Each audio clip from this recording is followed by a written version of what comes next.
We put up one trial in Austin. We had 6 sites by the end of the year, and now we're in over 100 markets. And our customers love that service. I'm not kidding you, they can't get enough of it. Every time we go out, they want the network on demand service. Network on demand gives them a portal, an ability to dial up, dial down their bandwidth needs. And if you think about it, it's just a start, because you can start to overlay services like bandwidth calendaring on top of the platform network on demand and see all sorts of new network services drive as a result. And so NOD is based on ODL, right? So our network on demand service at its heart, to get it to scale, relied on OpenDaylight and some good work from a lot of our partners to kind of get that to happen. So with that, I think that it's in bounds for this community to give yourselves some applause. Please, clap your hands. All right? I mean, we could not have done it without you. We have looked at multiple internal options. We have looked at multiple external options. ODL was the best fit as a framework. And as that framework, it has worked extraordinarily well for us thus far. And we expect it to actually grow with features and functionality, which will, I think, benefit the entire community. Okay. Before I get into this slide, let me talk to you a little bit about a history. 3 years ago, there was a small team of us, I'm looking at a couple of them back there, at AT&T that sat in little dark rooms, and we were charged with coming up with, gosh, given all the change in the industry, what are we going to do? You know, how are we going to evolve? We looked at every option that we knew in the traditional networking space on how we were going to grow our business, right? And what we came up with something we considered to be very radical. We were going to be completely open. We were going to virtualize everything we possibly can as a VNF. That's just a start, by the way. And we were going to build a network operating system, is what I call it. You know, it's not really right to the semantics, but that's a kind of an easy thing to describe, of how we orchestrate, manage, and operate the network, right? And I'll talk a little bit about that later, but we had these tenets that we were trying to build on and these architectural principles. Neela showed John's picture on there. A few of us get the distinct privilege of sitting with him every month in a high-tense operations review, asking about why we can't go faster, right? And so that's the level of commitment we have within the company on making sure our vision is a success. Okay, so 2 years ago, after we had sort of put the basic groundwork in place, here's how the conversation went. John, here's what the team recommends for how we evolve into Domain 2. We went through some details. He pulls back. He looks at me and he says, do you really think we can pull this off? I said, I worry about what happens if we don't pull it off. So the team was that far into belief that we could change fundamentally the way we do networking that we were confident. John's response was, let's just get it done, right? And so that's the advantage of having, you know, great leaders like John and others within the company that are innovative, but also are very practical and pragmatic in making sure that we have the cultural, you know, issues addressed as well as the technical issues addressed. So with that, Domain 2 was born, a big step for the company. It may not feel like a big step for people in this room. We actually released the white paper that described our strategy to everyone. We sent it out to over 100 suppliers, vendors, and academics. We put it up on the web and we said, hey, guess what? Things are going to be different. This is where we're headed, right? And at first there was some real disbelief from everyone. I think they were concerned about the level of disruption. And now we've got some big wins under our belt. And I think some of the suppliers and some of our partners are really starting to come along, and it's been awesome. Right? It's been really good. It's the funnest. I've been in telecom for 33 years. It's probably the funnest time that I've worked. Even better than digital switching. Okay, this is a good problem to have, right? This is one of the key drivers. This is our mobility traffic. Wireline has a similar graph, by the way. Guess what the #1 traffic driver is? Just shout it out. Video. Video. In 2014, video doubled. In just 2014, right? The ability for people to consume video dominates our network from a traffic perspective. And if I think about solving this problem with traditional routers and switches and currently how those operate, we just can't continue to buy more and network more. Things get very meshy, it's very complicated. And so we did need to do something radically different. And so I view this slide as the sign of things to come. We see no reason why that graph won't continue for the foreseeable future. All right, which means we've got to be smarter. We've got to network smarter. We've got to better utilize our network. And we have to handle things like, if we're building out our cloud infrastructure to our central offices, start getting content down there because you're not going to push all this over our backbone, right? Okay, so one of the fundamentals is to move away from specialized hardware and into software. I can tell you, over the last year, as we've been doing this, it's easier to say than it is to do. But it has to be done. It is hard, to Neela's point. It is hard. But you know what it is? It's good, hard work, right?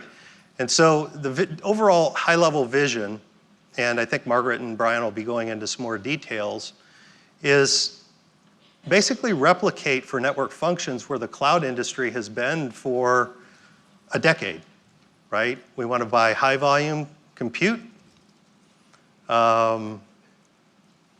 and we want to get our VNFs, our virtual network functions, ported over on that high-volume commodity off-the-shelf platform in order to decouple the hardware and the software in the very same way that SDN decouples forwarding from control in the pure case, right? And I would say that if I was to give a temperature gauge on this, we're in what we call phase 1.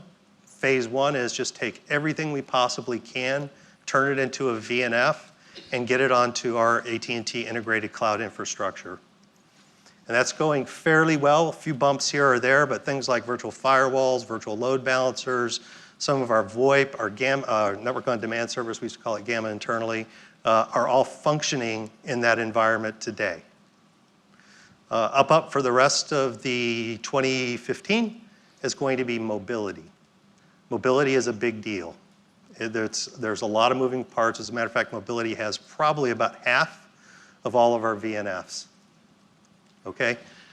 Phase 1, because VNFs are not good enough, and so that's a little bit of a warning shot, is that VNFs today, you chop off the I/O, you recompile them for x86 or whatever, and you still have the same FCAPs, you still have the same operations environment, right? You still have the same reliability and performance characteristics, right? VNFs are not built like cloud applications. So we have to do some special things. In future, another great opportunity for open source, we're going to look to disaggregate, begin to break apart the VNFs, reshuffle the deck, and figure out how we can make the VNFs more cloud friendly. Okay? As we call that phase 2. The buzzword is disaggregation. Okay, so how serious are we about this? This you will see almost plastered, everywhere externally and also within AT&T. We needed a goal. We needed a goal to motivate the company, not just us, people in architecture and development. So our goal is 75% of our network using cloud infrastructure and SDN by 2020. Why not 100%? Well, there's going to be some things that require DSPs and some other special handling. We're not naive, but this will be the things that matter the most, especially from a cycle time perspective.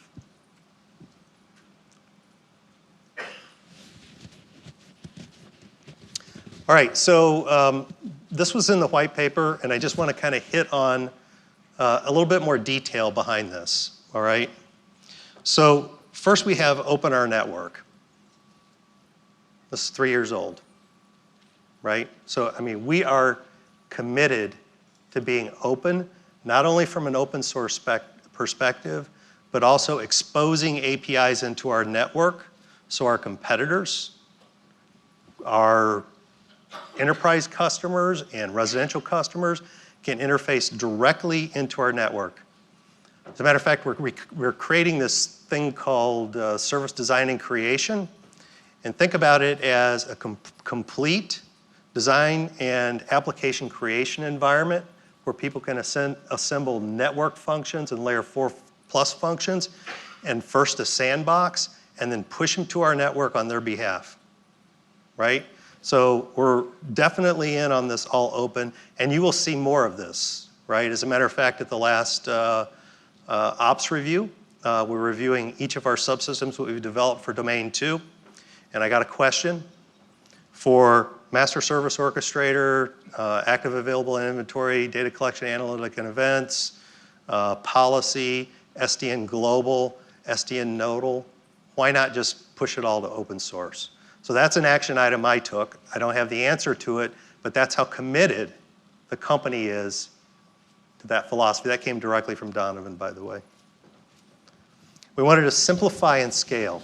This appliance-based world of networking has got to go, right? We just need a platform infrastructure that can run network functions, let the platform team deal with platform, let the applications teams deal with applications, right? So today, you've got mobility.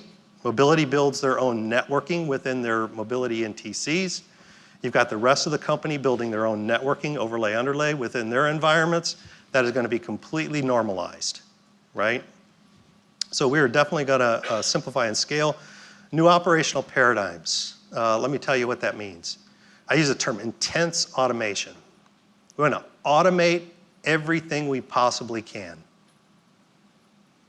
And this really helps with cycle times. A service like Network on Demand, months, right? Months to get a service provisioned. Right now, generally 2 to 5 minutes, customer change is affected, and done, right? That's what we need to accomplish. We need to accomplish it for ourselves, but more importantly, we need to accomplish it for our customers because our customers are getting a taste of this, and seriously, they really are resonating with these cycle time improvements. And self-service, oh my gosh. If they don't have to call into one of our call centers, right, our NPS goes up. That's our Net Promoter Score. They love just being able to have access and deal with problems on their own. Okay, I already mentioned video on the stressors down here, right? Video is a stressor, but also as IoT takes off, I call it the 10 billion blinking light problem. We'll see a lot of short bursty traffic as well, right? And so there's 2 stressors on either end. We've got the elephant flows and we got the micro flows, right? And that's different than the way the internet handles traffic today. And we want to increase value. I had a funny story on this one. You see, it starts with agile, elastic, dynamic, right? The second in there is cost performance leadership. There was actually a debate on which one of those went first. I mean, you can't make this stuff up. And you see which one won. We are so passionate about improving our cycle times. The quote was, if we don't improve our cycle times, we're dead anyway, right? And so just an interesting observation, little tidbit you pick up along the way. Certainly the cost performance not only comes in from the equipment and the way we're operating the network, but also this automation that we're looking to, which is very critical, so both CapEx and OpEx. World-class industry-leading security and performance. And these new business models, right? We're already seeing the benefits of the new business models.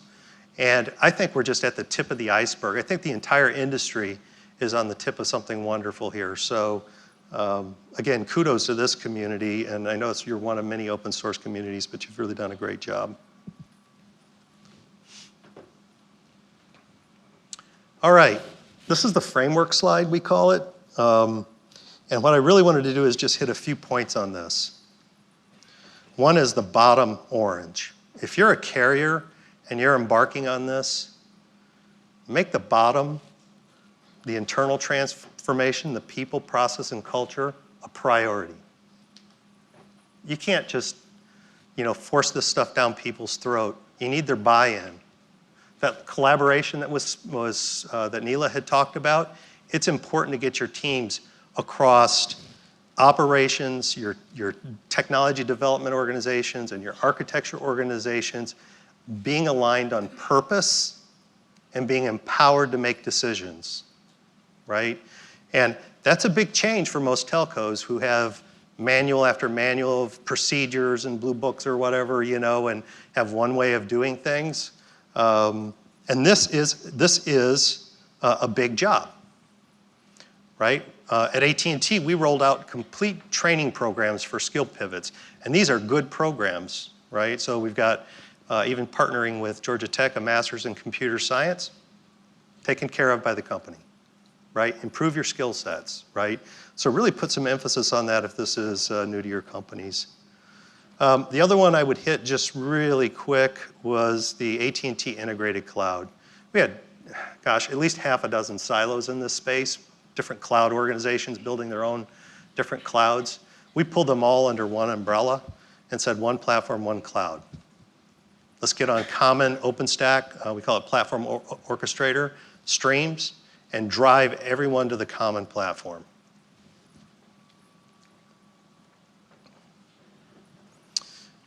Okay, I probably don't need to spend a whole time on this one. But first, virtualization.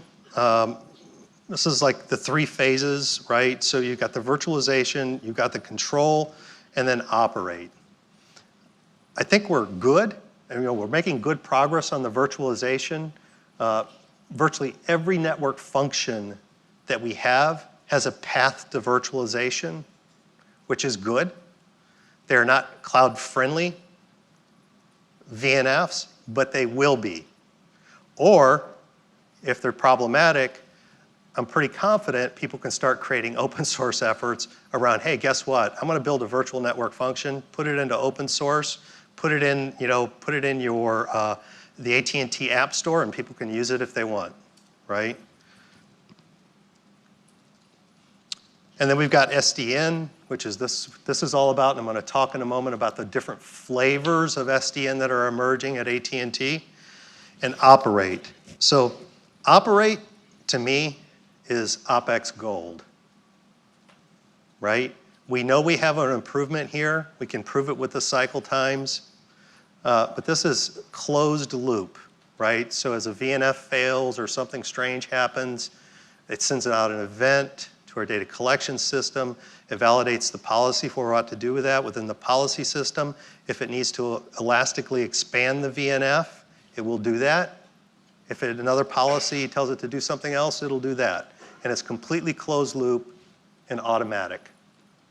No hands in the plant, nothing else going on here. And this is actually part of the release we have operating out in the field, right? Anybody here familiar with Turks? Yeah, we got a couple of old schoolers here. Okay, Turks. We still use Turks for inventory today. We're hoping that our active and available inventory moving forward is going to start to eliminate that from the equation completely. All of the inventory that we have for D2 will be in the ANAI system. It gets automatically commissioned, automatically decommissioned. Its state is always known. All right, so this is a cool part of the story on our distribution, right? So right now, if you see all those little different colored dots, those are different kind of AT&T cloud and or data center infrastructure elements, right? You have to imagine that there is an organization maintaining, operating, designing, and architecting every one of those colored dots. We're in the process of convergence. We announced this year we'll have 69 AIC nodes deployed and running. When I say AIC, that means it's an orange dot. It's converged, okay? And then in the expansion phase, we see hundreds to thousands to millions. And the reason I say millions, it's not all about the central office. It's also things about, if you think about CPE, compute and storage. We could deploy VNFs onto customer prem CPE to handle workloads that are specific to that customer. So I like to say, here, if it's got compute and it's got storage and it connects to the network, let's manage it as an AIC node.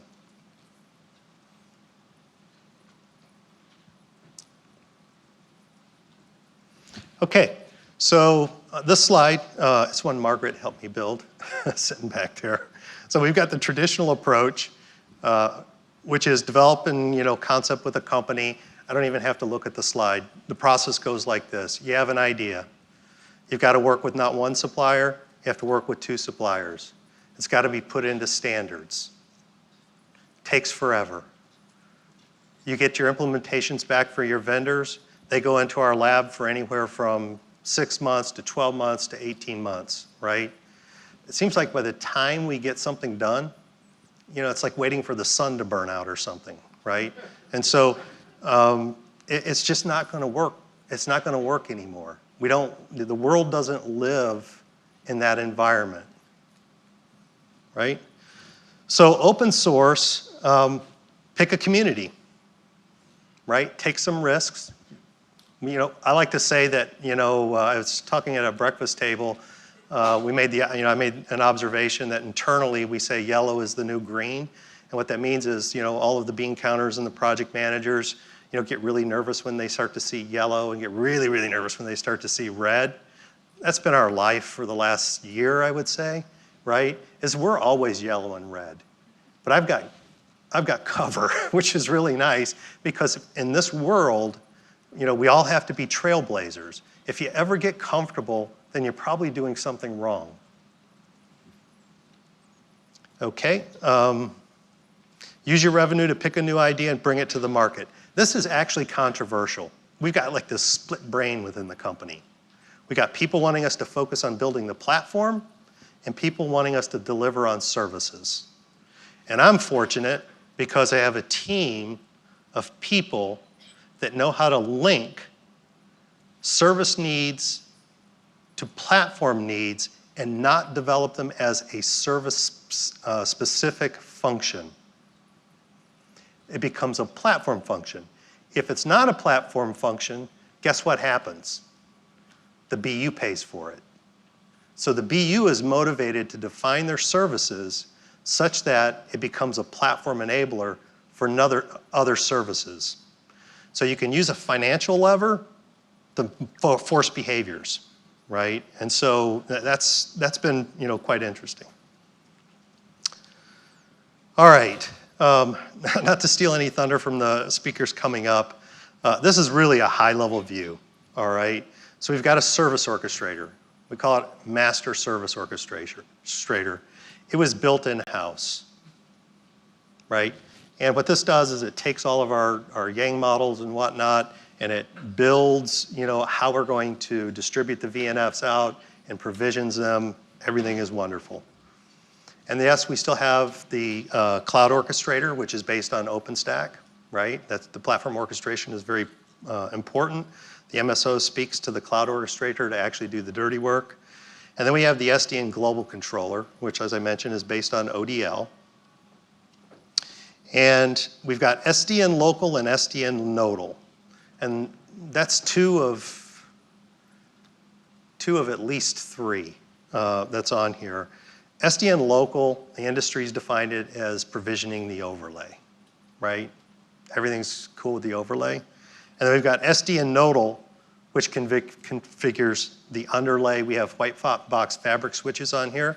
Another area of innovation, right? It turns out, we've been engaging with a number of merchant silicon vendors. It's not too hard to build these. As a matter of fact, we have experiments within our lab where we've built our own already. So long term, wouldn't it be ideal if we had fabric specified to the degree as we have compute? So every trimester we put out a bid for the next best fabric, and it's plug and play, has a consistent operational surround. All we care about is ins, outs, and price, right? These things are just commodity, just plug them in, right? Okay, and for SD and Nodal, we have this thing going on with ONOS, which is another open source initiative, and we're looking at ONOS to be a type of nodal controller for the spine leaf, right? And it seems to be a good fit for that. We've also taken some steps in access. No one would imagine access. So SDN is generally talked about in like these big data center environments and making inter-data center connectivity, right? We have hundreds of millions of access legs. That's where all the money is, right? Is in metro distribution and access. So for gigapower service, what we actually did is work with a key chip supplier. We disaggregated it. We took the MACPHY completely out of the virtualized OLT, put all the control back in the cloud infrastructure, and what that lets you do is scale GPON and NGPON MACPHY at a rate and degree that's different than all of the subscriber management and control functionality, right? That's the first time that's been done in Access. Access is like a closed community, right? We've also have G.fast that's in that equation. And it's all part of something called CORD, Central Office, re-architected as a data center. If you want to look it up, that's fine. But ideally, how these controllers work together, there's an application controller I don't show on here, but it very much models what we've done for the directed graphs in the SDN global controller. At least I hope that's the way it stays. And how we rationalize all of these different SDN controllers across the industry that are sort of have a purpose-built function, I think is work to be done, right? So I like this depiction that the team had put together, and I think, it would be worth an effort to try to figure out and really rationalize how we build a platform out of the types of SDN controllers. I really don't want our operations team having to have an entire team focused on SDN Nodal, for instance, right? They should have global network knowledge. They should be able to kind of work seamlessly across these things if possible.